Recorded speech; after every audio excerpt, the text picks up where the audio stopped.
La vie est chère, on le constate, elle a toujours été chère. Et quand bien même il y a eu des régimes qui se sont succédés, on a toujours chanté que la vie est chère. Écoutez, quand on veut de la qualité de la vie, on paye le prix. Donc le pouvoir, ou bien j'allais dire le régime, notre régime fait ce qu'il a à faire. Il améliore donc les conditions de vie des Ivoiriens. Et il y a des facteurs qui ne dépendent pas forcément de notre régime.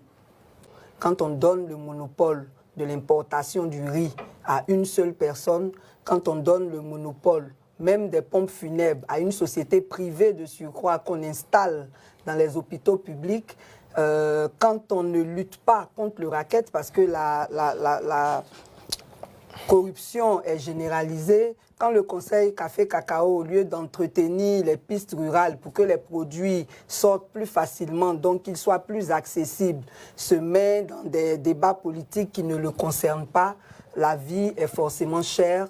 Je n'ai même pas parlé de l'électricité. Oui, merci. Qui a augmenté à 100%. Oui, merci de vous rappeler. Mais ce monopole de la commercialisation du riz n'a pas commencé, n'a pas vu jour avec, donc ça doit avec continuer. le régime. Non, s'il vous plaît.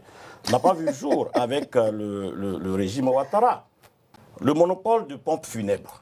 Mais ce n'est pas sous le régime Ouattara que ça a été fait. C'est depuis 2017. S'il vous plaît, nous sommes dans ce pays.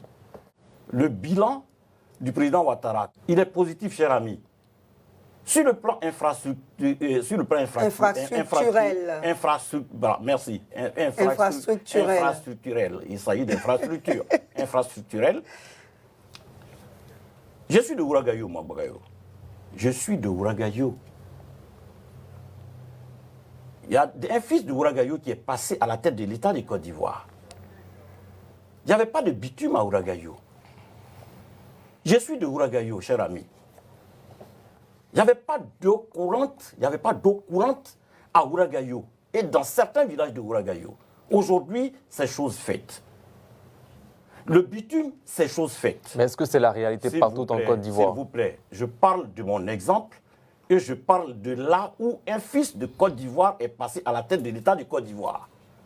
À 15 mois de la présidentielle, oui. Officiellement, le RHDP n'a pas encore désigné son candidat. Pourquoi? Vous êtes du RHDP? Non. Alors, mais comment vous savez que nous, on n'a pas de candidat? Il n'y a pas eu de convention. Mais c'est vous qui faites fonctionner nos partis politiques? On ne connaît pas. Bon, qui est le candidat du RHDP donc? Mais nous de manière officielle. Nous avons un candidat officiel. C'est le président Alassane Ouattara. Qui n'a encore rien dit. Il n'a pas besoin de parler. On dit c'est candidat naturel. Il n'a pas besoin de parler. Mais il pas est officiel. Naturel, il est officiel. Mais vous avez peur qu'Alassane soit candidat. Jamais. Mais il est déjà. Rendez le système électoral transparent et puis vous allez le voir. Le système électoral, attendez. Vous trichez savez, et puis vous bombez la poitrine. Vous savez comment la CEI a été créée? Vous ne le savez pas. C'est pas important. C'est important. C'est qui est important? C'est comment elle doit travailler. Non. Attendez, je vais vous instruire. À côté. Attendez, je vais vous instruire. C'est pas le sujet dans tous les cas. Non. Nous nous sommes battus pour que les élections soient organisées par un organe neutre. C'est comme cela qu'après le coup d'État de 1999, il a été créé une commission, comment on a appelé ça? La Commission nationale électorale dirigée... je connais l'histoire, moi. Oui, je vous écoute par politesse. Mais un CEI qui a été créé. Quand eux, ils étaient au pouvoir, on faisait confiance à la CEI. Pourquoi aujourd'hui? Parce qu'ils ne sont pas au pouvoir, on ne doit pas faire confiance à la CEI. C'est parce que le président Laurent Gbagbo faisait confiance à la CEI qu'il a nommé quelqu'un qui n'est pas de son parti à la tête de la CEI. Mais le président actuel de la CEI n'est pas membre d'un parti politique. C'est ce qu'il prétend, un ancien rebelle quand même. Attention, attendez, on connaît l'histoire. Ça m'engage que vous. Attendez, j'ai dit, le président Laurent Gbagbo, quand lui il était au pouvoir, c'est le PDCI qui était à la tête de la CEI. Et on a vu comment est-ce qu'on est allé proclamer les résultats dans le QG d'un candidat. Donc, à partir de cet instant, la CEI s'est discréditée.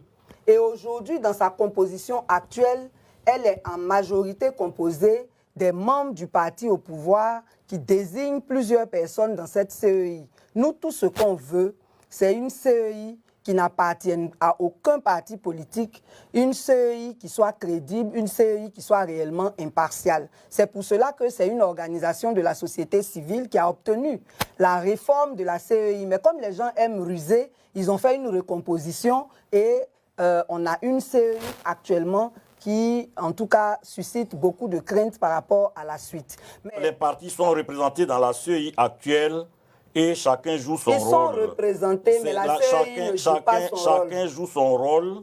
Chacun joue son rôle.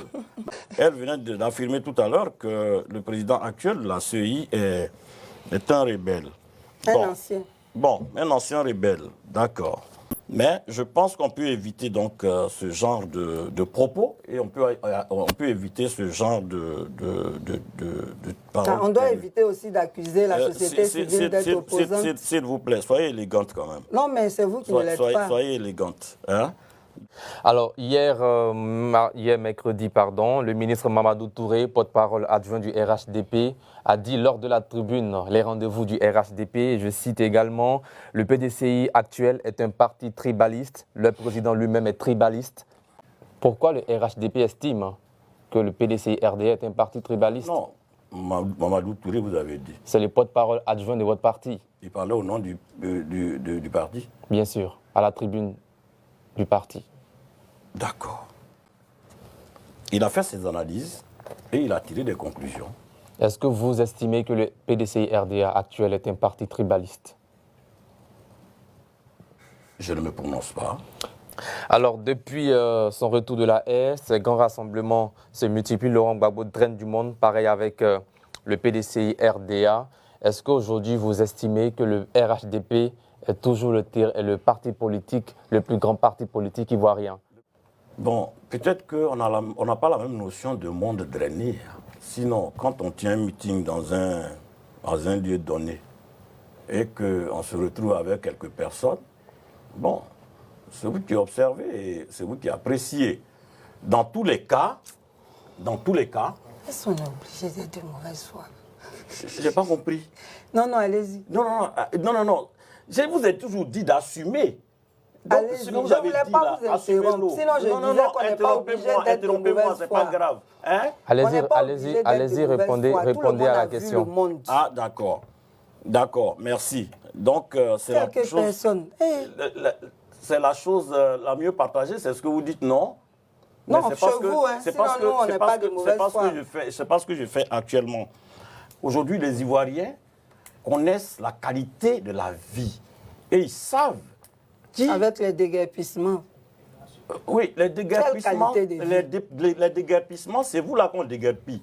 Parce qu'on dit de ne pas être là où il faut. Les gens ont leur ACD et puis on les déguerpit. Non. Quand vous êtes hors la loi, on vous déguerpit. Quand on a ACD, on est hors la loi. Quand vous êtes hors la loi, vous avez vu combien d'ACD brandis? Beaucoup. À Gesco, tout le monde a ACD là-bas. Non. Et c'est pour ça que Gbagbo est allé là-bas.